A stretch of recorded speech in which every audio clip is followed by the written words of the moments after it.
Alright guys, welcome back. It's me, Daniel, with VintageMagic.com. We're with Adriano from Portugal. Portugal. Lisbon. Lisbon is the capital of Portugal, right? Yeah, it is. So guys, Portugal is, okay, so here's how it works. This is Diet Coke, this is Spain, this is Portugal right here, and this goes to New York. Yeah. And everything else over here goes to Russia. Mother Russia. Alright, so you are, how do you say your name again? Adriano. Adriano. Adriano. Okay, Yeah. Adrian. Yeah, it's so easy. Adrian, Yeah. okay. Adrian is, you know, he's kind of created a little business doing magic trading, and he likes the magic a lot. Yeah. And we had an interesting conversation. We cannot share with you guys the source because it was private, Yeah. but the idea is pretty obvious. So, Channel Fireball recently is trying to align. They're doing all of the... They're trying to streamline as smooth as possible everything, like with trading, with floor trading that was happened before and is not possible anymore. And they try to enforce that policy, and they have a good perspective on it, to be honest. Even me, I was a floor trader before. I know how it worked before, but now, even if there are less traders in the venue, you can trade with booths, and they have a better deal now because they have more cards to purchase, and they can do better prices on it. So we can always go to booths and buy there. It's pretty fair, actually. So times have changed. Yeah, exactly. So let's back up a little bit. When I first did Grand Prix back in the day, what happened was you noticed that there was people with binders. We're not talking like a binder. We're talking with binders and buy lists and stuff like that of, you know, people are stacking up cards like they're vendors, but they're not paying for the booth. Yeah, they build like own buy lists and own sheets with cards and the prices and everything. That's like a bit too much for not paying like the prices of a booth, which is very expensive, you know. If you bring one binder, I don't think that matters a lot. But if you bring like, if you occupy like 6 tables of over cards and everything, that's a lot of time.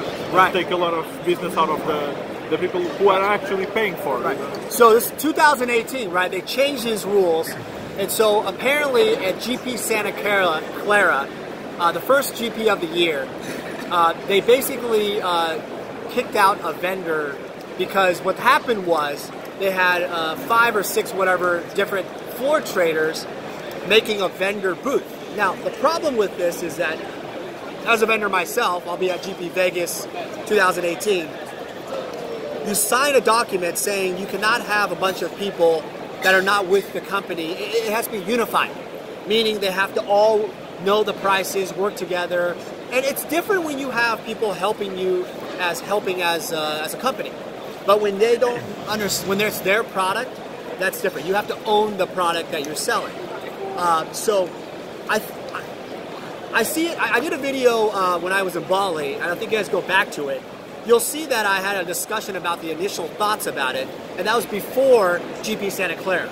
Now, after hearing this, it makes a lot of sense because what they're doing as this big undertaking of creating a unified perspective, because the vendors are paying big money to be a vendor, and the floor trader, this used to be a floor trader guy, he's changing his business model.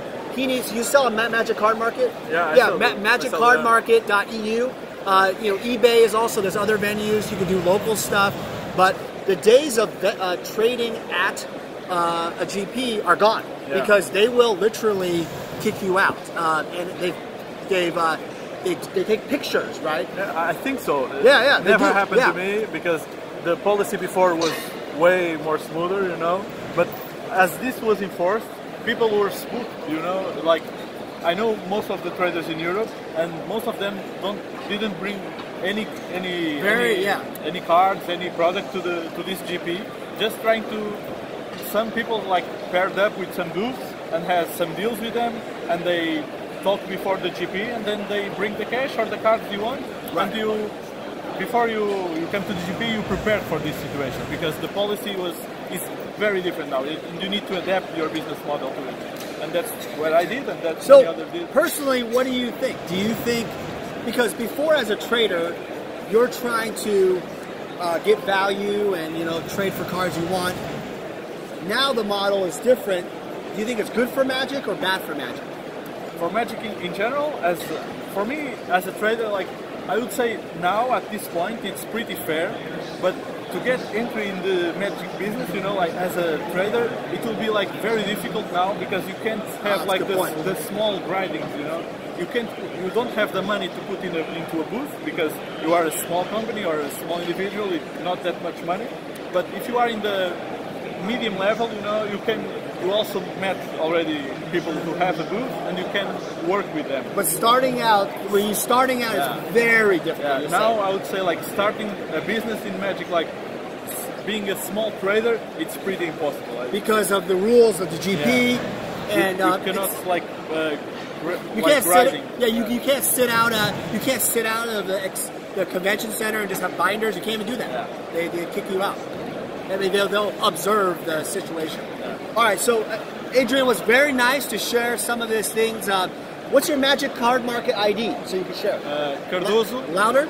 Cardoso. How do you spell that? CARDOSO 1993. MagicCardMarket.eu. Yeah. So Magic Card Market is an alternative TCG player, not eBay, but TCG player style. And there's a lot of private sellers. And only when you sell something they take commission, right? Yeah. And how much do they take? 5%. 5%. So it's different. Do you have to be European or could it be anybody? Can it be anybody? Oh, I've never sold on it or bought on it. I think that now there is .com. There is? Okay. They changed the name for cardmarket.com because they want to be more than an European website, you know? Yeah. And for people outside Europe can trade there and can buy there and can sell there. It's a pretty safe place to Very sell. Safe. Yeah. And they have like a security policy for big trades. They have like a trust fee, which is minimal, which is very good for like, as an individual, I'm going to buy online and I'm scared of buying online. You pay a trust fee, like a registered shipping, and it's pretty safe. They have like the money holds, like I'm not... Money holds? Yeah. Oh. You pay and I don't receive the money until the client checks out with the card. It's kind of like Amazon where you have to be happy with the product and then they release the money to sell. Yeah, of course. Good. So it's a very good policy for new persons that are trying to buy online. Right. You don't trust the internet stuff. Right. So there you have like a trust fee for the seller. Good. But it's also very safe to buy cards. To buy. Yeah. All right, guys. Thanks again, Adrian from Portugal. Thank you, sir. Thank you very much. All right, guys. So if you guys are interested in more content, Magic Finance and also other videos, hit subscribe and like below. And seriously, put in the comments below what you think about this policy. Do you think it's good, bad for Magic? Do you think it's the best thing possible?